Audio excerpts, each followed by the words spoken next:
Oh, it's so hot. I got like ginger spice from the Spice Girls with my hair. Gem and the Holograms with my like 80s makeup. I'm gonna roll with it. Welcome to Faux Pods with Lola. Welcome back if you're coming back. I know, I've been gone for forever. What had happened was, in May, my channel turned a year old. Yeah, thank you. I can hear the applause. Thank you. I had posted around like 50 or so videos, I think, if I remember correctly. That's a consistent amount of content that I was creating. And I just decided, you know what, I'm just gonna take some time and enjoy the summer, I'm gonna enjoy my kiddos. I'm just gonna do all that. And this year, instead of going on my annual road trip like I usually do, my dad actually came to us. Full swing tourist season, San Diego vibes. So that was really cool. It was really fun. The cool thing about my dad is that he gets on these like tangents of products that he wants. Last time it was the Emerald Lagasse pasta maker, which we used once. And this time it was the Instapot. So we made pozole, we made short ribs, we made a pot roast. So it was really fun. We also watched all of the Jurassic Park movies from start to finish. The iconic first movie, and then we went all the way through Dominion. The first one is still my favorite. I can say that definitively now. I see where they were going with Jurassic World, and I understand it's a franchise that they want to carry on. The dinosaurs are now a burden to deal with, a plot device, something that they have to manage, get around, and deal with. And before, it was like they were these beautiful, wonderful, exciting things that just happened to get out of control, which it was their own damn fault. But now it's like they want you to root for the humans and not for the dinosaurs. I always root for the dinosaurs. It's like Planet of the Apes, always on Caesar's side, 100%. Not to be a traitor to my own, you get it. So that was fun. Also, happy Pride, because I missed all of the Pride stuff. For us this year, Pride was in July. And guess what? At something called Drag Lab, where you get to just like figure out your alter ego and your drag name and all that stuff, which I already had on deck. If you've seen my drag video, you know. So I got to get on stage as Lola Shag. Yeah, it was really fun. There's no video footage because I just am present and in the moment for stuff like that. It was really fun. And I got to see live drag, which was amazing. The host, her name is Grace Towers. Very cool. Check her out. I'll link her stuff. So Pride happened. It's really fun. A week ago, I saw a couple more drag movies, which are actually pretty darn good. Because, you know, drag, everything drag for me. I saw Cherry Pop and Shit and Champagne.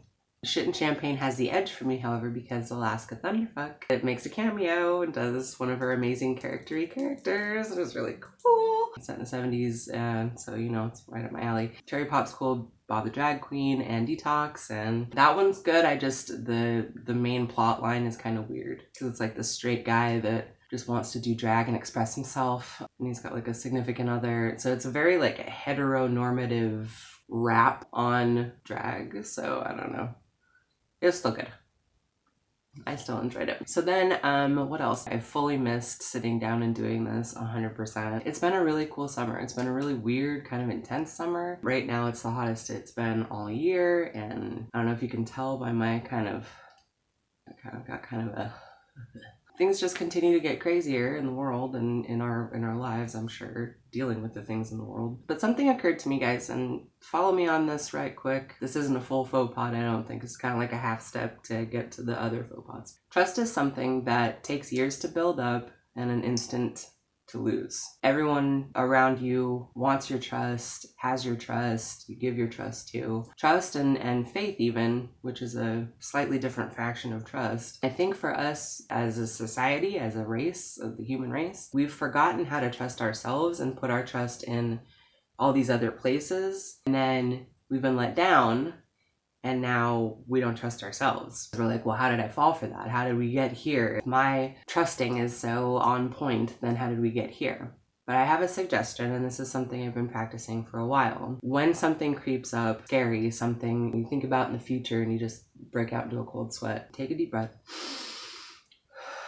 Let that go. And look at yourself in the mirror and say, you will know what to do and when to do it. You can say, I don't have to figure this out right now. I can figure it out as I go, and everything is going to work out. Those phrases help me. They've helped me this whole summer trying to figure out what the It's not even like things trying to get you at your door and you can close the door and then it's outside. It's like battering ram now with all the craziness in the world and all the things that just keep, it's like we need a way to combat that. I believe the best way to combat that is to put trust where trust belongs. Put trust in ourselves, put trust in the universe, whatever positive force it has our back. That's hard to do, but that's the antidote to all this worry, to all this stress and struggle, is distrust. If you're in the moment, they call it the precious present because yesterday is history, tomorrow's a mystery, today is a gift. That's why they call it the precious present. So if that's true, and if we're okay in the moment, we'll be able to figure it out.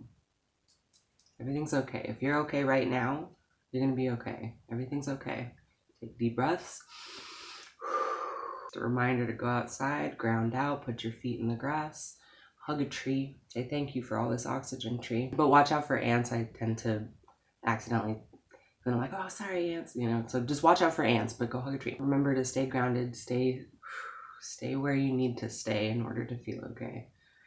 Put trust where trust belongs, not in people you've never met that may or may not have your back. None of us are in the White House making decisions, but we are the country and we can make it better, guys. I know I sound like a broken record, but it seems like everything's going to shit. We're actually moving past some really detrimental things that we've been doing to ourselves. If you can wrap your brain around that, then this is a very necessary part of that. At times terrifying, but it's up to us what our lives are about. It's up to us what our country is about. We're on the right track, even though it seems like we derailed long ago. So hang in there.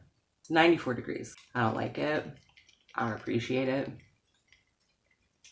Before I go, I wanted to do a content creator shout out. Haven't done one of those in a while. As always, I will link all of this stuff below. Zzavid is a reaction channel. If you've ever enjoyed being in the presence of a catty, cunty gay guy, as he's observing things, just kind of reads everybody to filth, but it's funny and you know that they mean it with love. And then Zzavid is your channel. He watches horror movies primarily. You can see his humor through the edits that he does. It's just great, so I recommend him. Zzavid, go check him out. I was gone for the 4th season of Stranger Things and all of that like hysteria because we always have one. First it was Joe Keery and his gorgeous hair. I believe Billy was the obsession next. No spoiler alerts, but so we have Vecna and the other guy, Eddie, right? Metal dude with the... I absolutely love Jamie Campbell Bower, who plays Vecna. He just seems like a really switched on, amazing dude. He's got great music. He was in a band. His solo stuff, I think, is really... That's where you see him shine the most. So he does a great cover of I Put a Spell on You. The original by Screaming Jay Hawkins is my favorite, but it's a close second. So go check him out. Also, a couple really good stand-up comedians. One is one of my favorites, Matteo Lane, and then his partner for the podcast is Emma Willmann. You might have seen them on the Netflix, so I think it's called The Stand-Ups. It was volume 1. Both he and Emma were in that volume. You can still find it on Netflix. Matteo's just really great. He's got an amazing channel on his own where he's doing like traditional Italian cooking, hanging out with his best friend Nick, who is just like kind of an angry teenager about everything, but it's so fun. They have an amazing dynamic, the two of them, and it's really fun to watch them. Matteo's great. He's so talented. I can't say enough good things about him. He deserves all the fame that he's, you know, coming up on right now. Emma is cool too. They have a great chemistry on the podcast. It's called Inside the Closet with Matteo and Emma, and I highly recommend it. It's good stuff. That's all for now. Thank you so much for being here, and I would love to hear from you in the thingy.